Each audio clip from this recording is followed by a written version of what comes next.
Hello friends, welcome back to GK Prince Academy. तो आज की इस वीडियो में हम डिस्कस करेंगे practice set number 7 UP triple S C PET exams का फुल प्रैक्टिस सेट लगाएंगे। 100 MCQ यानी कि 100 क्वेश्चन होगा, तो सभी को हम इसमें देखने वाले हैं। इसके पहले 6 प्रैक्टिस सेट हो चुका, जो कि घटना चक्र टो सीरीज से ये चल रहा था। तो अगर उसको नहीं देखा है तो चैनल पर जाइए, आपको वहाँ बहुत सारे वीडियो मिल जाएंगे जिसको आप देख सकते हैं। आपके प्रैक्टिस के लिए जो है बहुत ही इंपॉर्टेंट होगा। ठीक है, तो चलिए प्रैक्टिस सेट नंबर 7 को स्टार्ट करते हैं और इसमें हम देखते हैं पहला क्वेश्चन।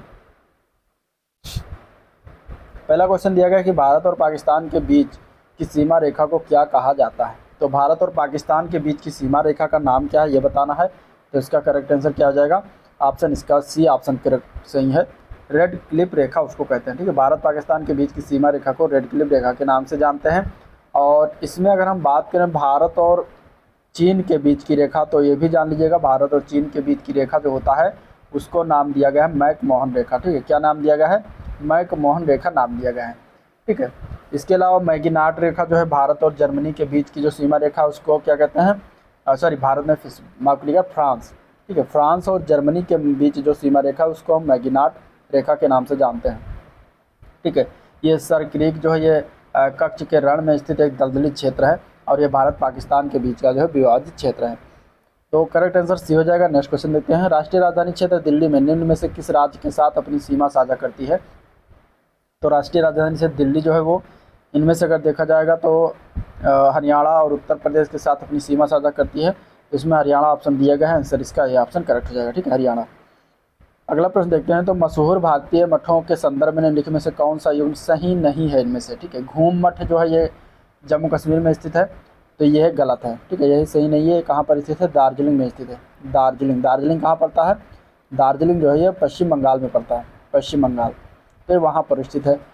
कि जो दिया गया है ये हिमाचल प्रदेश में, रूममेट ये सिक्किम में पड़ता है, और और तवांग जो है मठ ये कहाँ पर है? अरुणाचल प्रदेश में। तो करेक्ट आंसर आपका ए पार्ट इसमें हो जाएगा। अगला क्वेश्चन देखते हैं। अगला प्रश्न है, भारतीय वन्यजीव संरक्षण अधिनियम को किस वर्ष में लागू किया गया था? ठीक है, भारतीय वन्य जीव संरक्षण अधिनियम को किस वर्ष लागू किया गया था? तो ये 1972 में लागू किया गया था। ठीक है, वीडियो को पूरा देखिएगा तो भी इसका भरपूर फायदा आपको एग्जाम में मिल पाएगा। ठीक है, आधा अधूरा छोड़ देंगे तो उसका कोई फ़ायदा होने वाला नहीं है। साथ ही साथ पूरा देखिएगा। इसमें जो लास्ट में ग्राफ का जो क्वेश्चन दिए गए हैं उन क्वेश्चन को मैं उसका टेलीग्राम पे जो उसका PDF में प्रोवाइड करा दूंगा, वहाँ से आप उसको करके उसको डाउनलोड करके जो है उसको देख सकते हैं, उसको सॉल्व कर सकते हैं। ठीक है, नेक्स्ट क्वेश्चन देखते हैं। तो प्रतिवर्ष हिंदी दिवस कब मनाते हैं? तो प्रतिवर्ष हिंदी दिवस मनाया जाता है 14 सितंबर को। आंसर डी ऑप्शन करेक्ट हो जाएगा। फर्स्ट टाइम कब मनाया गया था? तो 1953 में मनाया गया था। अगला प्रश्न देखते हैं। शंकर अंतर्राष्ट्रीय गुड़िया संग्रहालय ये कहाँ पर स्थित है? तो शंकर अंतर्राष्ट्रीय गुड़िया संग्रहालय जो है ये नई दिल्ली में स्थित है। आंसर ए ऑप्शन करेक्ट हो जाएगा इसका, नई दिल्ली। ठीक है, नई दिल्ली में स्थित है। नेक्स्ट क्वेश्चन है, एक लोकप्रिय पर्यटन स्थल हैवलॉक द्वीप ये कहाँ पर स्थित है? तो हैवलॉक द्वीप की अगर हम बात करेंगे तो हैवलॉक द्वीप जो है ये अंडमान निकोबार द्वीप समूह में है। आंसर इसका हो जाएगा A option correct, Havelock Nicobar. वर्तमान में इसे जो है स्वराज द्वीप नाम से जाना जाता है। अगला क्वेश्चन है, निम्नलिखित में से कौन सी किताब R.K. नारायण द्वारा नहीं लिखी गई? इनमें से तो कौन सी किताब है जो R.K. नारायण के द्वारा नहीं लिखी गई? तो इसमें से अगर देखा जाए तो जंगल बुक है, ये R.K. नारायण ने नहीं लिखा है। ये बुक की अगर हम बात करें तो रूडयार्ड, ठीक है, रूडयार्ड किपलिंग के द्वारा ये बुक लिखी गई है। बाकी Malgudi days, the guide, Swami and friends ये सभी R.K. नारायण की बुक हैं। नेक्स्ट क्वेश्चन है, किस सभा का अध्यक्ष उसका सदस्य नहीं होता? तो ये होते हैं राज्यसभा के अध्यक्ष। राज्यसभा के अध्यक्ष कौन होते हैं? उपराष्ट्रपति होते हैं। और उपराष्ट्रपति जो होते हैं ये उस सभा के राज्यसभा के क्या होते हैं? सदस्य नहीं होते। ठीक है, तो आंसर ए पार्ट करेक्ट हो जाएगा। नेक्स्ट क्वेश्चन देखते हैं। अगला क्वेश्चन है, निम्नलिखित में से निम्नलिखित अर्थव्यवस्था में से कौन उत्पादन के कारकों पर व्यक्तिगत स्वामित्व रखता है इनमें से? तो आंसर इसका क्या हो जाएगा? आंसर इसका हो जाएगा ए पार्ट, पूंजीवादी। ठीक है, पूंजीवादी अर्थव्यवस्था, आंसर ए पार्ट करेक्ट हो जाएगा। GST क्या है? तो GST जो होता है एक अप्रत्यक्ष कर होता है। ठीक है, गुड्स एंड सर्विस टैक्स इसका पूरा नाम है। ये एक प्रकार का अप्रत्यक्ष कर होता है। इसको लागू कब किया गया था भारत में? तो 1 जुलाई 2017 को ये लागू हुआ था भारत में। और इसके अगर हम बात करें तो 101वां इसके लिए 101वां संविधान संशोधन किया गया था। ठीक है, इसके लिए जो है, और GST विधेयक को जो पुष्ट करने वाला पहला राज्य कौन सा है? तो वह है असम। ये भी याद रखिएगा। नेक्स्ट क्वेश्चन, भारतीय लघु उद्योग विकास बैंक यानी कि SIDBI का मुख्यालय कहाँ पर है? तो SIDBI का हेडक्वार्टर की अगर हम बात करेंगे तो इसका आंसर क्या हो जाएगा? इसका आंसर हो जाएगा लखनऊ। ठीक है, आंसर क्या हो जाएगा, आंसर लखनऊ हो जाएगा, बी पार्ट करेक्ट हो जाएगा। हजीरा उर्वरक कारखाना किस पर आधारित है, तो हजीरा, हजीरा कहाँ पर है, तो हजीरा यह सूरत के निकट है। ठीक है, गुजरात में पड़ता है, इसके निकट हजीरा में, सूरत के निकट हजीरा में जो है कौन सा कारखाना किस पर आधारित है, तो वहाँ पे जो है एक हजीरा उर्वरक संयंत्र प्राकृतिक गैस पर आधारित कारखाना, तो आंसर बी पार्ट हो जाएगा। ठीक है, क्रिब्को का है, ये भी याद रखिए, क्रिब्को का है। ठीक है, नेक्स्ट क्वेश्चन। अगले क्वेश्चन में बताना है, मिलान करना है। अब इसमें मिलान करने में पंचवर्षीय योजना दिया गया, मॉडल विकास दिया गया। प्रथम पंचवर्षीय योजना किस मॉडल पर रही थी, तो प्रथम पंचवर्षीय योजना जो थी वो हेरोल्ड डोमर मॉडल के आधार पर रही थी। द्वितीय पंचवर्षीय योजना जो थी वो महालनोबिस मॉडल पर थी। तृतीय पंचवर्षीय योजना एस चक्रवर्ती मॉडल, और चौथी जो थी अशोक रुद्र मॉडल पर आधारित थी। तो इस तरीके से मिलान करने के लिए भी आ जाता है, तो ये भी याद रखिएगा। ठीक है, आंसर इसका बी पार्ट करेक्ट हो जाएगा। Next question. निकट दृष्टि दोष से पीड़ित व्यक्ति की दृष्टि सही करने के लिए किस प्रकार के लेंस का प्रयोग किया जाता है, तो निकट दृष्टि के जो पीड़ित होता है व्यक्ति, उसको निकट की वस्तु बहुत साफ दिखाई देता है, यानी कि जिस प्रकार का दोष है वो बहुत साफ दिखाई देगा। इसको अगर हम बात करें, इसको दूर, इस दोष के निवारण के लिए व्यक्ति को जो है चश्मे में अवतल लेंस का प्रयोग करना होता है। आंसर बी पार्ट हो जाएगा। ठीक है, नेक्स्ट क्वेश्चन है, किस रक्त समूह को सर्वग्राही कहा जाता है, तो AB+ जो रक्त समूह है ये सर्वग्राही होता है, और O+ यानी O+ या O- ये जो होते हैं सर्वदाता होते हैं। अगला क्वेश्चन देखते हैं, तो मिलान करना है इसमें से। कोशिका का पावर हाउस किसे कहते हैं, तो कोशिका का पावर हाउस कहा जाता है माइटोकॉन्ड्रिया को। कोशिका की रसोई किसे कहा जाता है, तो ये कहते हैं प्लास्टिड को। ठीक है, प्लास्टिड। इसके अलावा कोशिका की आत्मघाती थैली किसको कहा जाता है, तो ये कहा जाता है लाइसोसोम को। ठीक है, कोशिका का मस्तिष्क जो कहा जाता है न्यूक्लियस को कहा जाता है। तो इस तरीके से मिलान करने के लिए भी आ जाता है।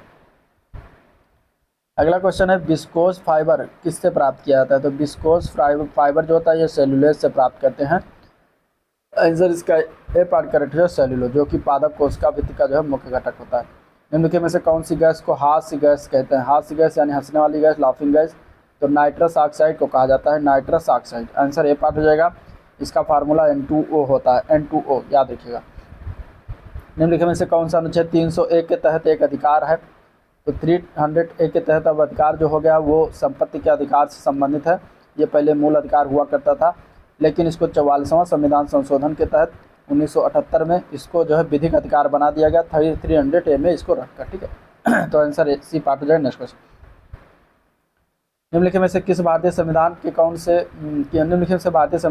अनुच्छेद में प्रत्येक स्मारक या स्थान या कलात्मक या ऐतिहासिक वस्तु की रक्षा करने के लिए राज्य को दायित्व प्रदान किया है, तो ये कौन से अनुच्छेद के तहत आता है, तो ये आता है अनुच्छेद, अगर हम बात करेंगे तो अनुच्छेद 49 के तहत आता है। आंसर ए पार्ट हो जाएगा। ठीक है, अनुच्छेद 49 में आता है। नेक्स्ट क्वेश्चन है, भारतीय संविधान के अनुसार आपात स्थिति घोषित करने का अधिकार किसको है, तो आपात स्थिति घोषित करने का अधिकार जो होता है राष्ट्रपति को होता है। आंसर बी पार्ट हो जाएगा।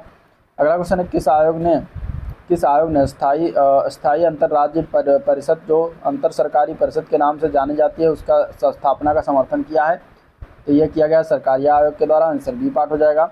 किस संवैधानिक संशोधन ने भारतीय संविधान में भाग 9 का नगर पालिकाएं जोड़ा गया था, तो कौन सा संविधान संशोधन किया गया था, तो वो था 74वां संविधान संशोधन। ठीक है, 74वां संविधान संशोधन किया गया था 1992 के तहत, जिसके तहत जो है भाग 9 का में जोड़ा गया नगर पालिका। ठीक है, 73वां संविधान संशोधन 1993 जो था वो किससे था, पंचायती राज संबंधी था। अगला क्वेश्चन है, निम्नलिखित में से किसने 1945 में आज़ाद हिंद फौज की ओर से लाल किले के मुकदमे में पैरवी कर रहे वकीलों की अध्यक्षता की, तो वह कौन थे, तो उनका नाम था Bhulabhai Desai. Answer A part हो जाएगा। ठीक है, अगला क्वेश्चन देखते हैं, तो महात्मा गांधी के राजनीतिक जीवन के निम्नलिखित घटनाओं का कालक्रम क्या है, चंपारण, अहमदाबाद मिल, खेड़ा और असहयोग। तो चंपारण घटना कब घटित हुई थी, तो 1917 में इसका आंदोलन किया गया था। अहमदाबाद मिल हड़ताल की बात करेंगे तो यह फरवरी-मार्च 1918 में हुआ था, 1918। ठीक है, फरवरी मार्च तरीके से याद रखिएगा। खेड़ा आंदोलन जो हुआ था ये मार्च 1918 में हुआ था, मार्च 1918।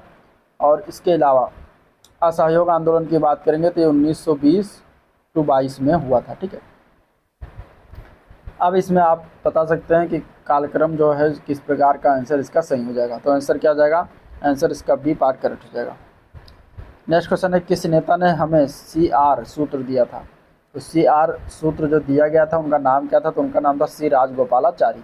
आंसर सी ऑप्शन करेक्ट हो जाएगा। 1944 में इन्होंने ये दिया था। और इसमें श्री राजगोपालाचारी ने गांधी जी के स्वीकृति से कांग्रेस और मुस्लिम लीग के समझौते के लिए जो है एक योजना प्रस्तुत किया गया था, जिसका नाम था CR फार्मूला। ठीक है। प्रथम महायुद्ध के दौरान कहाँ पर भारत की अंतिम सरकार बनी थी, जिसके प्रेसिडेंट राजा महेंद्र प्रताप थे। तो ये बनाया गया था जो है कहाँ पर, तो ये अफगानिस्तान में बनाया गया था। आंसर ए पार्ट हो जाएगा। ठीक है, अफगानिस्तान में 1915 में प्रथम महायुद्ध कब हुआ था, 1915 में। और 1914 से 1919 तक, तो 1915 में ही जो है ये उसी के दौरान काबुल में, अभी अफगानिस्तान में जो राजधानी है वहाँ पर भारत की प्रथम अस्थायी सरकार का गठन किया गया था। नेक्स्ट क्वेश्चन है 1973 में जमींदारी प्रणाली किसके द्वारा शुरुआत किया गया था। 1793 में जमींदारी प्रथा या जमींदारी प्रणाली किसके द्वारा शुरुआत किया गया था, ये बताना है। तो इसका आंसर हो जाएगा कॉर्नवालिस। आंसर बी पार्ट हो जाएगा। ठीक है, स्थायी बंदोबस्त की शुरुआत इन्होंने ही किया था। त्रिपिटक किस धर्म की पवित्र पुस्तकें हैं। त्रिपिटक, तो त्रिपिटक जो होता है ये बौद्ध धर्म की जो है क्या है, पवित्र पुस्तकें हैं। आंसर इसका हो जाएगा सी ऑप्शन करेक्ट। ठीक है, सी ऑप्शन इसका करेक्ट हो जाएगा। 3 भागों में इसे बांटा गया था, उनकी दीक्षाओं को, तो इसीलिए उनको त्रिपिटक कहा जाता है। पहला होता है विनय पिटक, जिसमें संघ संबंधी नियम तथा आचार की शिक्षाएं हैं। दूसरा आता है सुत्त पिटक, जिसमें धार्मिक सिद्धांत है। तीसरा है अभिधम्म पिटक, जिसमें दार्शनिक सिद्धांत है। नेक्स्ट क्वेश्चन है निम्न में से किसने 1877 में अशोक के शिलालेखों का एक सेट प्रकाशित किया था। तो अशोक के शिलालेखों का एक सेट जो प्रकाशित किया गया था वो किसके द्वारा किया गया था, तो ये किया था अलेक्जेंडर कनिंघम ने। आंसर सी ऑप्शन करेक्ट हो जाएगा। ठीक है, हुमायूंनामा की रचना किसने किया था, तो हुमायूंनामा की रचना की अगर हम बात करेंगे तो उनका नाम था गुलबदन बेगम। ठीक है, ये बाबर की पुत्री थी। गुलबदन बेगम कौन थी, बाबर की पुत्री थी। इन्होंने जो है हुमायूंनामा लिखा था। तो आंसर क्या हो जाएगा, सी ऑप्शन करेक्ट हो जाएगा। अगला क्वेश्चन देखते हैं, पानीपत के तीसरे युद्ध में निम्नलिखित में से किसने मराठों को हराया था। तो पानीपत के तीसरे युद्ध में अगर हम बात करेंगे मराठों को हराने वाला, तो ये पानीपत का जो तीसरा युद्ध हुआ था किसके बीच हुआ था, तो अहमद शाह अब्दाली और मराठों के बीच हुआ था, जिसमें अब्दाली की जीत हुई, यानी अफगानों के बीच। अफगान से आया था, तो अफगानों ने हराया था मराठों को। कब हुआ था ये इंपॉर्टेंट हो, 1761 को। ठीक है, पानीपत का तीसरा युद्ध कब हुआ था, 1761 में हुआ था।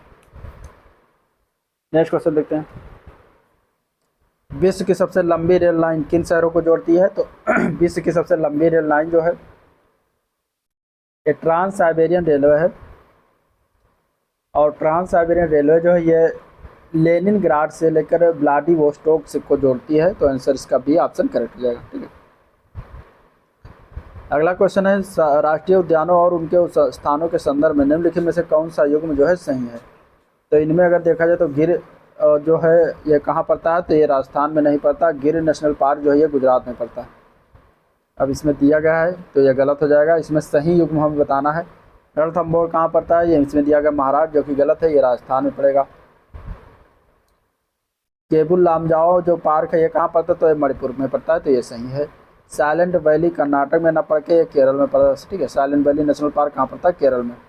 तो करेक्ट आंसर आपका इसमें सी पार्ट है, बाकी सारे गलत थे। अगला क्वेश्चन है, स्वेज नहर किसको मिलाती है। स्वेज नहर की अगर हम बात करेंगे, स्वेज नहर जो है मिस्र के सिनाई प्रायद्वीप में बनाई गई विश्व की सबसे बड़ी कृत्रिम नहर है। इसकी लंबाई जो है वो पहले 164 किलोमीटर थी। बाद में अगर हम देखेंगे वर्तमान में तो इसमें बढ़ाया गया 193.3 किलोमीटर अभी वर्तमान में इसकी लंबाई है। ठीक है, ये भूमध्य सागर और लाल सागर को जोड़ती है। भूमध्य सागर और लाल सागर को जोड़ती है। तो आंसर इसका बी ऑप्शन करेक्ट हो जाएगा। अगला क्वेश्चन देखते हैं, तो हीराकुंड बांध किस राज्य में स्थित है। तो हीराकुंड बांध की अगर हम बात करेंगे तो ये उड़ीसा राज्य में पड़ेगा। आंसर सी ऑप्शन हो जाएगा। ठीक है, महानदी पर यह बनाई गई, महानदी पर स्थित है ये हीराकुंड बांध। चलिए अगला क्वेश्चन देखते हैं, किसी स्थान का मानक समय निर्धारित करने का आधार क्या होता है। तो किसी स्थान का मानक समय जो है निर्धारित किया जाता है प्रधान देशांतर को अंतर्राष्ट्रीय देशांतर रेखा ग्रीनविच देशांतर के नाम से जाना जाता है। तो इसमें आंसर क्या हो जाएगा, आंसर क्या हो जाएगा, आंसर जो होगा इसका डी ऑप्शन हो जाएगा। प्रधान मध्याह्न रेखा से उसको निर्धारित करते हैं। आंसर डी ऑप्शन करेक्ट हो जाएगा। स्वदेशी आंदोलन का संबंध किससे है। तो स्वदेशी आंदोलन इस क्यों स्टार्ट हुआ था, तो उसका एक कारण है। तो स्वदेशी आंदोलन का संबंध जो है वो बंगाल के विभाजन के बाद से स्टार्ट हुआ था 1905 में। ठीक है, बंगाल का विभाजन किया गया, उसी के विरोध में जो है स्वदेशी आंदोलन की शुरुआत हुई। ठीक है, जिस बंगाल विभाजन की घोषणा की थी, इसलिए इसमें स्वदेशी जो विदेशी वस्तु थे उसका क्या था, विदेशी वस्तुओं का इसमें मुख्य रूप से बहिष्कार किया गया था। अगला प्रश्न देखते हैं। जॉर्जिया और राजधानी, मतलब देश और राजधानी दिया गया है, इसमें बताना है किस देश की क्या राजधानी है। जॉर्जिया की राजधानी क्या है, तो जॉर्जिया की राजधानी का नाम है तिबिलिसी। ठीक है, इससे एक क्वेश्चन बनेंगे, मुद्रा राजधानी से एक क्वेश्चन बनेगा। स्विट्जरलैंड की राजधानी का नाम क्या है, तो स्विट्जरलैंड की राजधानी का नाम है बर्न। घाना की राजधानी का क्या नाम है, घाना की राजधानी अक्रा। और यमन की राजधानी साना। इस तरीके से ये मिलान इसका करना पड़ता है। तो आंसर इसका हो जाएगा जो है मिलान हो गया। आप देख लीजिएगा। नेक्स्ट क्वेश्चन देखते हैं। अब 41 और 42 क्वेश्चन इस पैसेज के अनुसार है। My brother David was always close to our grandmother both of them shared a love of mother nature and food that they had grown themself. तो ये लिखा हुआ है, इसको पढ़िएगा इस तरीके से पॉज करके, फिर इसके बाद हम क्वेश्चन की तरफ आइएगा। ठीक है, चलिए क्वेश्चन देखते हैं। तो what is the opposite of the word disconsolate का हमें अपोजिट यानी कि विलोम बताना है, क्या होगा। डिसकॉन्सोलेट का विलोम क्या होता है, तो डिसकॉन्सोलेट मीन्स होता है निराश। क्या होता है, इसका अर्थ निराश होता है, तो इसका उल्टा क्या हो जाएगा, उल्लासपूर्ण, हर्ष। तो इसका आंसर इसमें क्या हो जाएगा, एक्सोबेरेंट। एक्सोबेरेंट जो लिखा हुआ है इसका मतलब क्या हो जाता है, उल्लासपूर्ण। आंसर सी ऑप्शन करेक्ट हो जाएगा। नेक्स्ट है David would drop in for a short visit and leave a dash as a sign on grandma porch if she was not at home। तो यहाँ पे भरा जाएगा, क्या भरा जाएगा, तो आप जब इस सिद्धांत को पढ़ेंगे तो यहाँ पे अगर देखा जाए तो यहाँ पे भरा जाएगा चंक ऑफ डर्ट। ठीक है, चंक ऑफ डर्ट भरा जाएगा। आंसर बी ऑप्शन करेक्ट हो जाएगा। अगले क्वेश्चन में हमें सिनोनिम बताना यानी कि पर्यायवाची बताना, इसका क्या होगा, पर्यायवाची। ठीक है, फाइनल। फाइनल का पर्यायवाची, तो फाइनल मीन्स होता है कि आखिरी, अंतिम। तो इसके पर्यायवाची की अगर हम बात करेंगे तो इनमें से कंक्लूडिंग हो जाएगा। आंसर डी पार्ट हो जाएगा। अगले क्वेश्चन में हमें विलोम बताना है। गुडविल का विलोम क्या होगा, गुडविल मीन्स क्या होता है, साख, ख्याति। ठीक है, सद्भावना। तो इसका विरोध क्या हो जाएगा, हॉस्टिलिटी हो जाएगा, जो कि उसका अर्थ होता है विरोध या फिर विद्वेष कह सकते हैं। तो हॉस्टिलिटी इसका आंसर हो जाएगा। आंसर इसका सी ऑप्शन करेक्ट हो जाएगा। ठीक है, वन वर्ड सब्स्टिट्यूशन बताना है। One who does not believe in the existence of God, जो गॉड माने ईश्वर के अस्तित्व में विश्वास ना करता हो, उसको हम एक शब्द में क्या कहते हैं तो उसको हम कहते हैं एथीस्ट। ठीक है, आंसर क्या हो जाएगा इसका, एथीस्ट हो जाएगा। आंसर सी ऑप्शन है। हिंदी में इसको हम क्या कहते हैं, हिंदी में कहते हैं नास्तिक, जिसको कहा जाता है। ठीक है, नास्तिक। तो इस तरीके से आंसर सी ऑप्शन हो जाएगा। अगला क्वेश्चन। अगले क्वेश्चन में हमें अर्थभेद बताना है शब्दों में। अभिराम और अभिराम। अभिराम का क्या अर्थ होता है, तो अभिराम और अभिराम की बात करेंगे तो इसका अर्थ हो जाएगा मोहक और लगातार। ठीक है, यहाँ पर स्थिर लगातार दिया गया है, इसमें से कौन सा गलत है, तो गलत यही हो जाएगा। बाकी आदि, आरंभ, आदि, अभ्यस्त, ये सही है। ठीक है, अचल का स्थिर, अंचल का क्षेत्र, ये भी सही है। अयस का बदनामी और अयस का लोहा, ये भी सही है। गलत है ऑप्शन ए में, स्थिर नहीं होगा, यहाँ पे मोहक होना चाहिए स्थिर की जगह पे। ठीक है, अभिराम मीन्स मोहक। अगला प्रश्न देखते हैं। अत्युक्ति शब्द में संधि क्या है, अत्युक्ति में संधि क्या है ये बताएं। अत्युक्त का संधि विच्छेद करेंगे तो इसका क्या बनेगा, अति प्लस उक्त, छोटी ए प्लस छोटा उ मिलकर जो है अत्युक्त बनता है, इसमें यड़ संधि हो जाएगा। आंसर सी ऑप्शन करेक्ट हो जाएगा। ठीक है, आँख का पर्यायवाची बताना क्या होता है, तो आँख का पर्यायवाची इसमें से लोचन हो जाएगा, दृग है। ठीक है, लोचन, दृग, चक्षु, ये सब आँख के पर्यायवाची होते हैं। निष्कलुष का विलोम क्या होता है, तो निष्कलुष का विलोम हो जाएगा कलुष, जो कि सी पार्ट में दिया गया है। ठीक है, चलिए नेक्स्ट क्वेश्चन। लाल पीला होना, इस मुहावरे का सही अर्थ क्या है, तो इसका अर्थ होता है बहुत गुस्सा होना। आंसर ए पार्ट करेक्ट है। अगला क्वेश्चन में बताना है कि हल करना है, सॉल्व करना है, और इसमें देखिए इस तरीके से दिया गया, इसको सॉल्व करना है। ठीक है, तो इसमें देखिए अगर हम बात करें इसमें, तो ये है स्क्वायर, ये बी स्क्वायर, और ये 2 इंटू ए इंटू बी लिखा हुआ है। यानी कि अगर हम यहाँ पर ए प्लस बी का होल स्क्वायर का फार्मूला लगाते हैं, जो होता है a square plus 2ab plus b square, तो यही देखिए सेम इस तरीके से लिखा हुआ है। ये बी हो गया, ये हो गया। ठीक है, तो ये हो गया, ये बी हो गया, ये 2 है, तो यही फार्मूला लिखा हो। तो यहाँ पे हम इसको क्या कर लेंगे, ए प्लस बी यानी 2.19 प्लस 3.81 का होल स्क्वायर। ठीक है, इसको जोड़ देंगे तो 8 1 9 1 10, 8 1 9 10, 2 3 5 1 6, 6 का स्क्वायर आ जाएगा, और 6 का स्क्वायर हो जाएगा 36। आंसर इसका सी ऑप्शन करेक्ट हो जाएगा। ठीक है, अगले क्वेश्चन में बताना है कौन सी सबसे बड़ी भिन्न संख्या इन तीनों में से। तो सबसे पहले हम क्या करेंगे, इसका गुणा करेंगे, 8 चौक 32 यहाँ लिखेंगे, इसका गुणा करेंगे, 7 5 35 यहाँ लिखेंगे। तो इसमें से जो बड़ी संख्या आएगी वही बड़ी हो जाएगी। इसमें से 7/8 बड़ी हो गई, और 6/7 इनमें कंपेरिजन करेंगे, 7 से 49, 8 6 48। यहाँ पे अगर देखा जाए तो ये बड़ी है, यानी कि 7/8 इनमें से सबसे बड़ी है। तो आंसर क्या आ जाएगा, सबसे बड़ी भिन्न जो होगी वो 7/8 होगी। इस तरीके से कंपेयर करके हम निकाल लेंगे मान को। अगला क्वेश्चन देखते हैं कि इसको सॉल्व करना है। इसको सॉल्व करने के लिए क्या करते हैं, देखिए इसमें हम क्या करेंगे कि ये 19 जो है 19, इस प्रकार के क्वेश्चन में हम 19 को क्या करेंगे, अगर इसे दो भागों में तोड़ना है जिसमें हमें एक किसी का वर्ग बन जाए, जैसे a+b का होल स्क्वायर का वर्ग बन जाए, a-b का होल स्क्वायर का वर्ग बन जाए, इस तरीके से बन जाए। तो अगर हम 19 को हम क्या लिखते हैं, 4 का स्क्वायर लिख देते हैं प्लस √3 का स्क्वायर लिख देते हैं। तो देखिए 4 चौक 16 यहाँ पे हो जाता है, यहाँ पे √3 का हो जाएगा 3। तो इस तरीके से दोनों जुड़ के क्या आ जाता है, 19 आ जाता है। तो हम इसको तोड़ सकते हैं 4 का स्क्वायर प्लस 3 के स्क्वायर में, ठीक है। 4 का स्क्वायर प्लस 3 के स्क्वायर में इसको हम तोड़ सकते हैं, इस तरीके से ये बन जाएगा।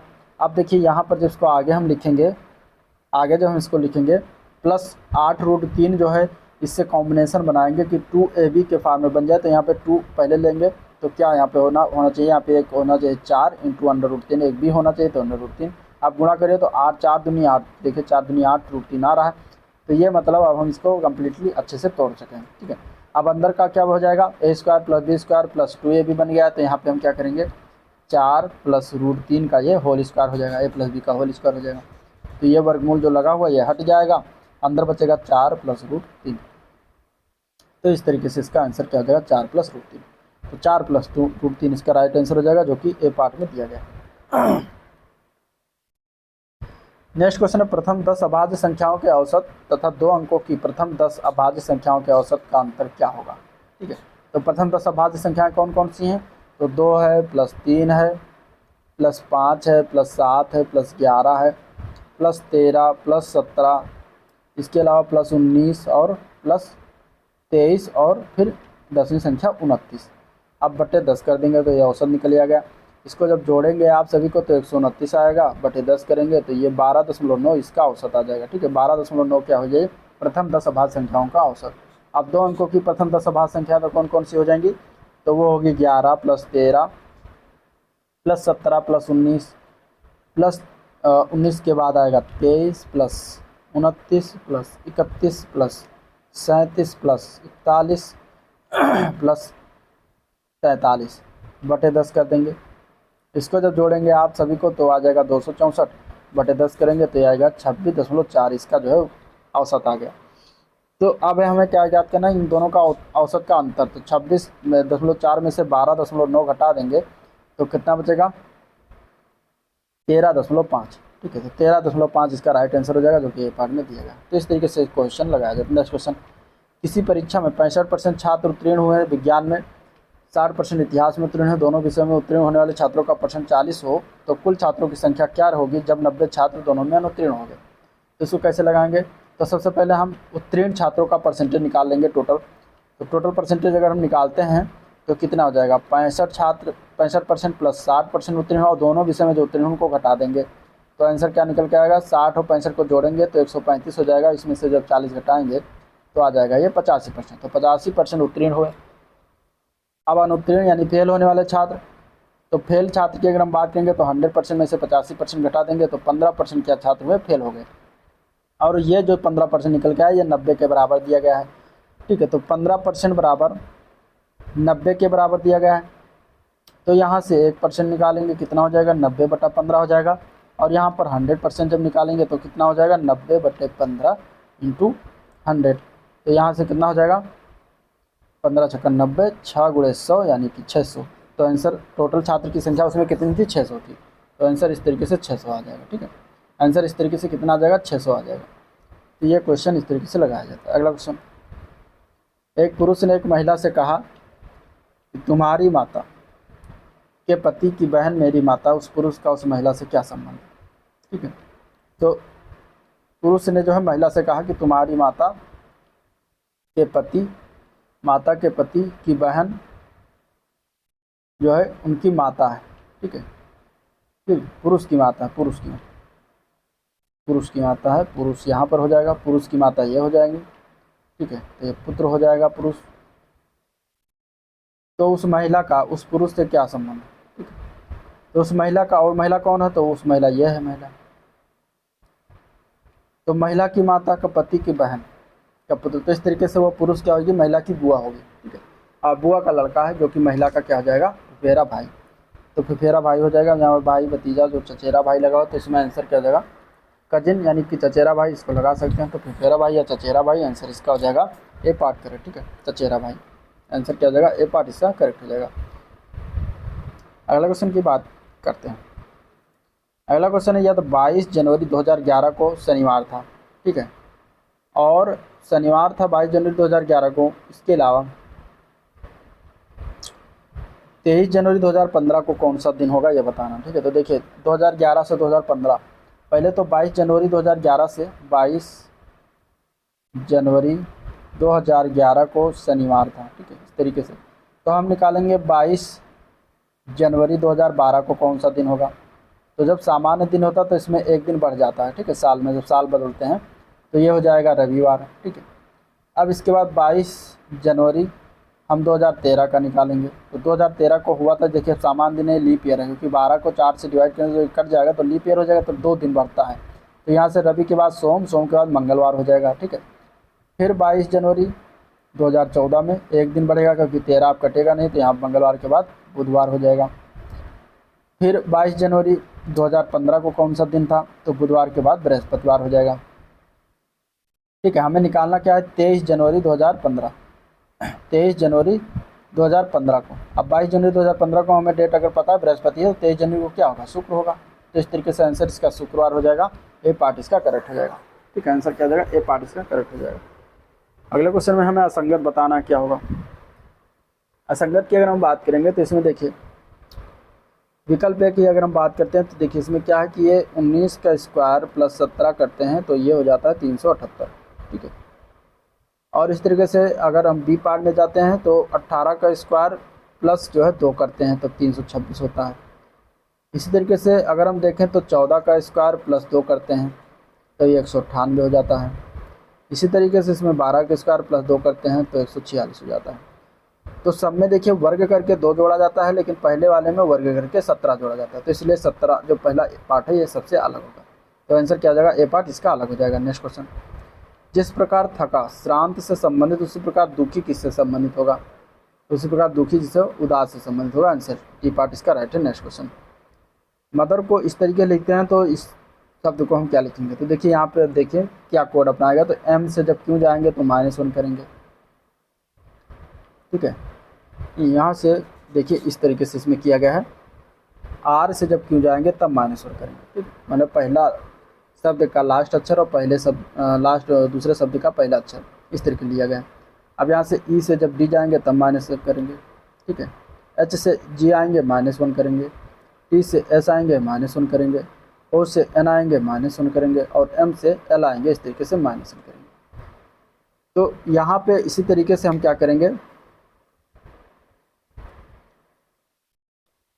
एच की जगह पे यहाँ पे जी हो जाएगा। ठीक है, -1 करेंगे जब, टी की जगह पे यहाँ पे क्या हो जाएगा एस हो जाएगा एस टी, ए की जगह पे यहाँ पे जेड हो जाएगा -1 करेंगे, इसके बाद आ जाएगा डी आ जाएगा, फिर आ जाएगा जी, फिर आ जाएगा आर। ठीक है, हम यहाँ पे इसी तरीके से माइनस करेंगे तो G S Z D R D G R. ठीक है, डी जी आर आ जाएगा, आंसर इसका हो जाएगा ए पार्ट करेक्ट।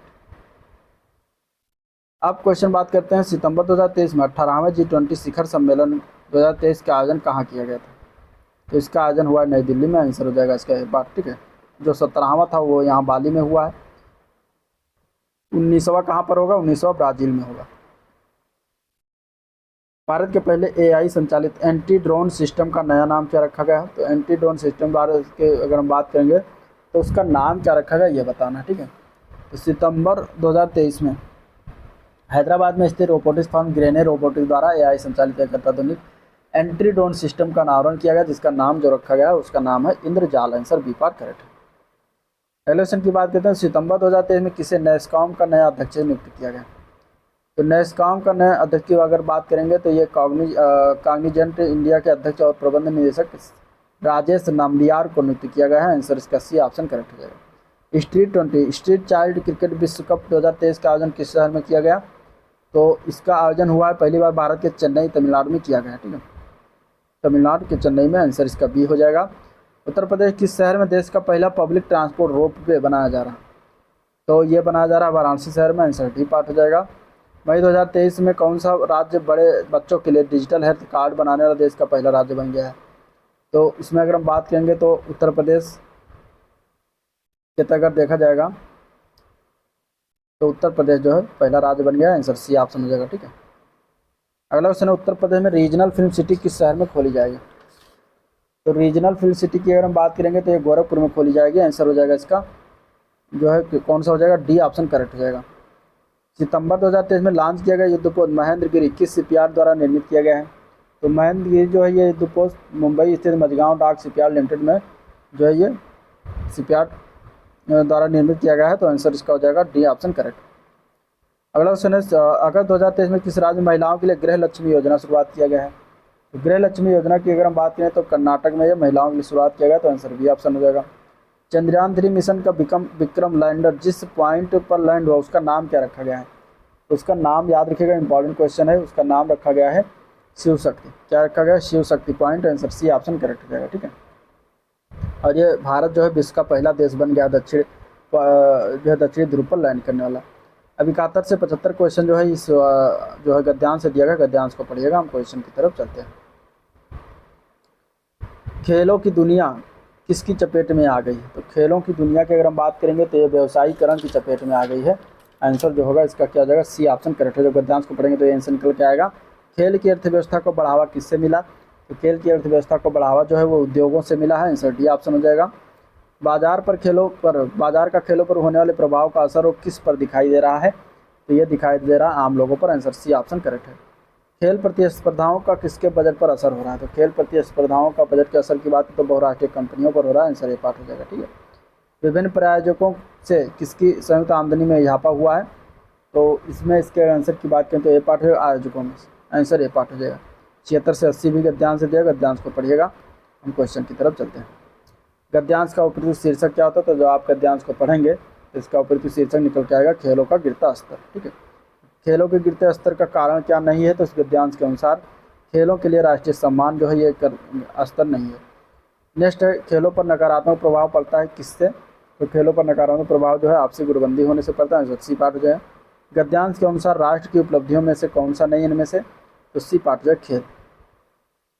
खेलों में निर्धन राष्ट्र भी हम में से आगे निकल गए क्योंकि वहाँ पर क्या है? तो वहाँ पर जो है खेलों को राष्ट्र सम्मान प्राप्त किया गया। तो आंसर डी ऑप्शन करेक्ट हो जाएगा। ठीक है, बाकी 80 के बाद जो 100 तक क्वेश्चन है टोटल ये सभी ग्राफ से तालिका से हैं। तो आप लोग इसको करिएगा, मैं इसका PDF प्रोवाइड करा दूंगा जो है चैनल पेज पर, टेलीग्राम पर। तो वहाँ आप लोग ज्वाइन कर लिए अगर ज्वाइन नहीं किया है। और साथ ही साथ अगर वीडियो पसंद आया तो लाइक करिए, चैनल को सब्सक्राइब करना है तो कर लीजिएगा। ठीक है, और अपने दोस्तों में ज़्यादा शेयर भी कर दीजिएगा। ठीक है, चलिए वीडियो को एंड करते हैं, मिलते हैं नेक्स्ट वीडियो में, तब तक के लिए थैंक यू।